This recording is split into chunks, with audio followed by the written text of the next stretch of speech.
We have commentators laughing at this. Washington has done that incredibly well so far. Reese missed the first one, still with it, blocked. They realized that they were laughing and then quickly stopped themselves like, oh, I can't laugh. I'm live right now. I can't laugh. I'm live right now. Let me get real serious real. The Chicago Bravado once again got their ass kicked. Angel Reese was so bad last night, the announcers calling the game, they were laughing at her performance. Check out some highlights for yourself. Well, KC, you always do this. You select a couple of bad plays and try to convince us that Angel Reese isn't a superstar. The Washington Mystics just put belt to ass on Angel Reese and the Chicago Sky. Sonia Citron was out there cooking with hot grease. Stir the pot. Stir the pot. Keep cooking, Sonia. That was a show. She put on a flat-out show versus Angel Reese in the Chicago Sky. Boy, did they ruin Angel Reese's homecoming. This was an epic embarrassment, bro. Remember, this is a pro basketball player. Won a national championship. Their calling card they'd like to hang over is she beat Caitlin Clark. Remember that. Watch this.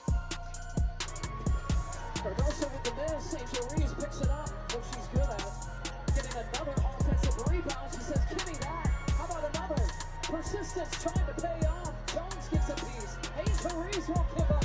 Jones with another block. Are you serious, guys? In the end, Reebok's on-paper strategy to sign a young, popular player has turned into an origami disaster in reality.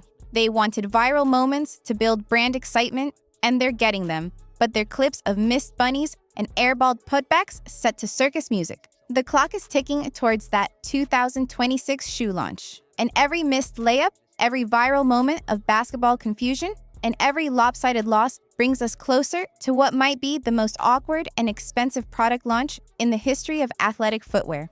Unless Angel Reese manages to completely transform her game overnight, and given her track record, that seems about as likely as her hitting her next wide-open layup. Reebok might find itself in the uncomfortable position of promoting a product that nobody wants to associate with success. This isn't a marketing challenge. It's a potential billion-dollar blunder. Spin cycle, the Angel Reese, face up. Oh, here we go. Oh, snap. Cook up. Crossover. Crossover. Right to the rack. And but we got our own rebound. Beautiful. We got our own offensive rebound. Here we go again. A little bit of travel action in there. And we missed another. But don't worry. We grabbed our second rebound. Let me just posture up real quick. Talk my ish. You can't guard me. Point forward, Angel Reese. This whole situation is a fascinating case study in the culture of clout versus the reality of the court.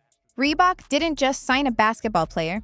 They signed a social media personality with 2.5 million Instagram followers. They bet on her unapologetic nature, her Chi-Town Barbie brand, and her massive online following, assuming her on-court performance would eventually catch up to her off-court hype. Instead, the opposite has happened. Her brand is now being defined by her on-court incompetence. She has become the basketball equivalent of a reality TV star, famous for being famous, regardless of actual talent or achievement. The problem is, you can't fake it in professional sports. The court is the ultimate truth teller, and right now, it's telling the world that Reebok made a very, very bad bet. With her dominant performances in June, she earned her All-Star selection. But these aren't just a couple of bad plays. These aren't bloopers. These aren't rare moments. This is the norm. The same thing happened last week when the Chicago Bravado got their ass kicked by the Minnesota Linkers. I don't have to convince you that Angel Reese has no impact on winning. Just look at her record, look at her resume in the WNBA. Perhaps the most merciful development in this ongoing basketball tragedy has been Reese's recent back injury. While injuries are never something to celebrate, her absence provided a brief respite for everyone involved. It saved the viewers from what would have been a lopsided and likely embarrassing matchup against her rival, Caitlin Clark, a game that would have starkly highlighted the massive gap in their skill levels. More importantly, it gave Reebok's marketing team a moment to recover from the trauma of watching their signature athlete become a walking low-light reel. It was a chance to regroup, to try and figure out how to sell shoes associated with someone whose most memorable moments involve not making shots. It was a strategic, albeit unintentional pause button on the disaster. Inside, and Washington has done that incredibly well so far. Reese missed the first one, still with it, blocked. I'm no expert in math, but it looks like Angel Reese wins 1 out of every 3 games. If I remember correctly, Angel Reese has beaten a team with a winning record once this season. So you tell me how Angel Reese impacts winning. This brings us to the Reebok gamble, a marketing decision that is looking more and more like a nightmare with every bricked layup. The company, in a bold move led by Shaquille O'Neal, made Reese their first major basketball signing, committing to a signature shoe and positioning her as the face of their brand's revival. Reebok's CEO even publicly compared her to legends like Shaq and Allen Iverson, suggesting she has the same culture-changing potential. The comparison becomes more tragic than inspiring when you consider that Shaq and Iverson were, actually good at basketball.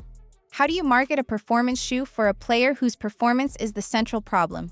The slogan writes itself: miss layups with the confidence of a superstar.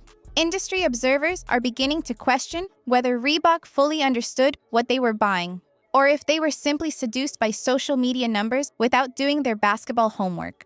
We go through All-Star break, we come back, 9 turnovers. We sit out with a back injury, we come back, can't make a fundamentally sound layup. Maybe they rushed you back from injury. Tyler Marsh, did you rush her back from injury? Tyler Marsh, I'm looking at who I went to school with. I'm not gonna follow people who are not friends of mine, but acquaintances, right? Again, you don't have to, I'm not gonna do that to you. But again, sometimes I'd be looking at their page and bro, you were fucking lucky. Cause I wanted to unfollow you so fucking bad, but again, I'm not no celeb, so I ain't gonna do it. But I low-key be plotting on niggas to unfollow me, just so I could be like, bitch! I don't even fuck with you like that. For real, for real. And a lot of times I be wanting to unfollow people because a lot of people don't even really post on social media.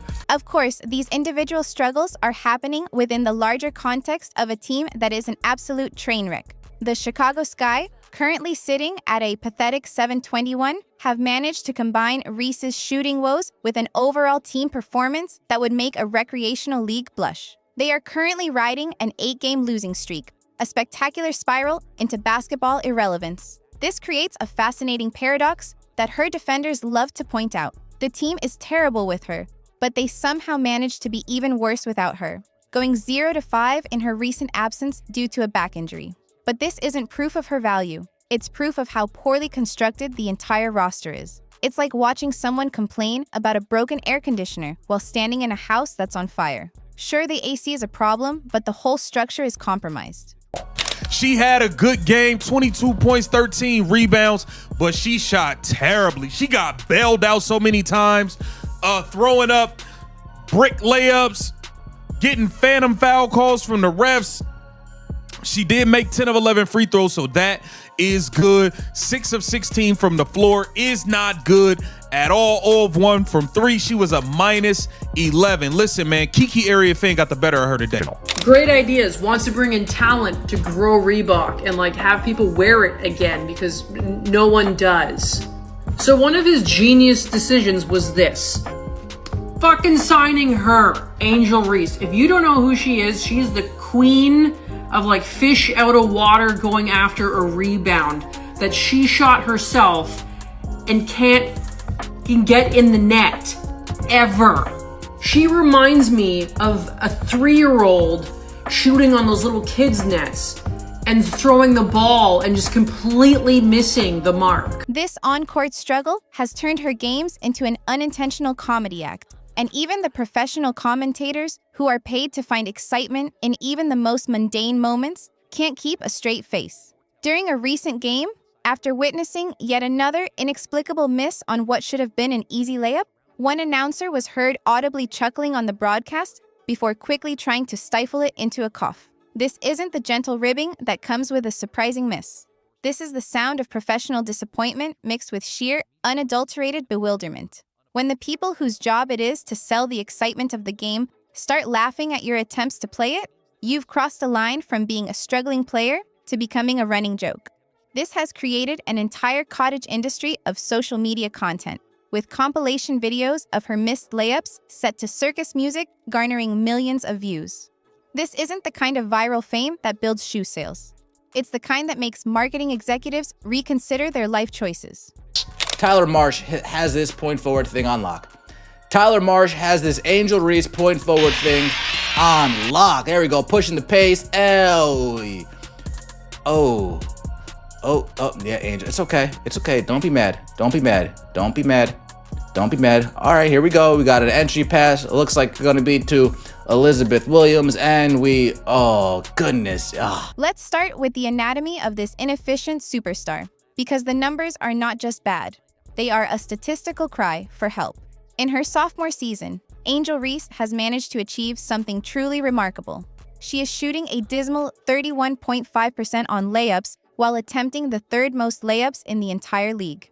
Let that marinate for a moment. This is a 6 feet 3 inches professional basketball player, whose primary offensive role is to score in the paint, missing nearly 70% of the easiest shots in the game. These are shots that high school junior varsity players convert in their sleep.